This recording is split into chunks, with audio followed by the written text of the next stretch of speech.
In Ottawa this morning, the Conservative Party is demanding tougher action on borders and immigration, as this comes after the surprise meeting between Prime Minister Trudeau and U.S. President-elect Donald Trump late last week down in Mar-a-Lago. CTV's Colton Prale joins us live now with more on this. Good morning, Colton. Good morning.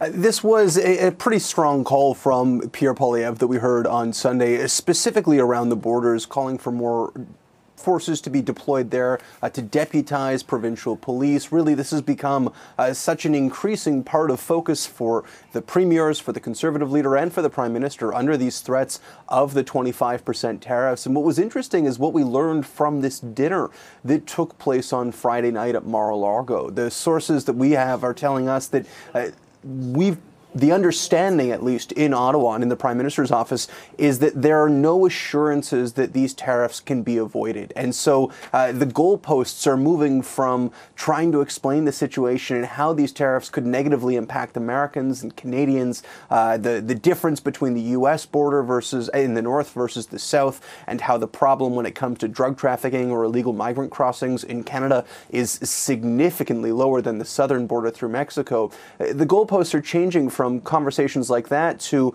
well, then how do you move forward? If these tariffs are coming no matter what, and there's an understanding that the messages that we've been relaying about the impacts and the lack of severity of the issue has been understood and well received, and the tariffs are still coming, what comes next? What are the next steps? And that's where this conversation and this dinner really comes into play, because the message is that those tariffs are unavoidable, but that after those tariffs are in place, because they're going to be used by Trump and his administration in an attempt to balance the budget, there will be side deals, country by country, where exemptions will be made. And so can Canada be among the first countries to see one of those side deals? How long will you have to deal with these tariffs if they do come, rather than can they be avoided? And so the work when it comes to the border will be a huge part of that. One of the things we heard from this dinner was that Trump is specifically looking for really a boots on the ground type situation when it comes to protecting the border. He wants to see manned aircraft. He wants to see more patrol officers. We know that the federal government has promised things like helicopters and drones to enhance security,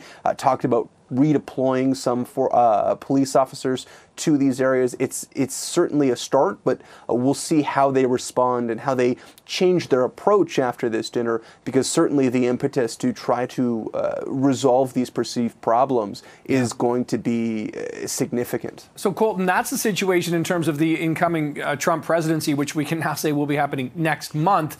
But in terms of Ottawa and Parliament, I mean, there's been gridlock, in terms of getting anything done, with the exception of the GST cut, that 2 month sort of holiday right now. But is there any chance the opposition could perhaps force an election before they rise for the holidays, maybe sometime around December 17th? Yeah, so because we saw that exemption made for the GST in between the privilege debates, there's a little hope that we could see similar moves from the Speaker. There's also still the potential that the Liberals could get support for a closure motion that would end some of these privilege debates. But it is expected that two things will happen. One, that we'll hear from the Speaker on when the opposition days will happen. We could see progress on that as early as this morning. The second is that we're likely to see a vote on the supplementary estimates, just making sure that Parliament is getting the money from its coffers so that it can actually spend on government programs and ensure that the country continues to run in the manner that we expect it to. That is likely going to happen at some point this week. And if we do see some progress on that opposition motion, or opposition days, I should say, we know the Conservatives plan to bring forth an opposition motion, which will be a confidence vote. And interestingly, will be made up entirely of words that Jagmeet Singh has used and said publicly. And they're going to try to paint him into a corner and force him to stand by things that he has previously said in an attempt to vote non-confidence in the government. Now, whether the NDP will actually do that remains to be seen, but certainly they are targeting Jagmeet Singh whenever this next opposition day happens. Okay, lots to watch for. CTV's Colton Prale joining us live. Thank you. Thanks, Colton.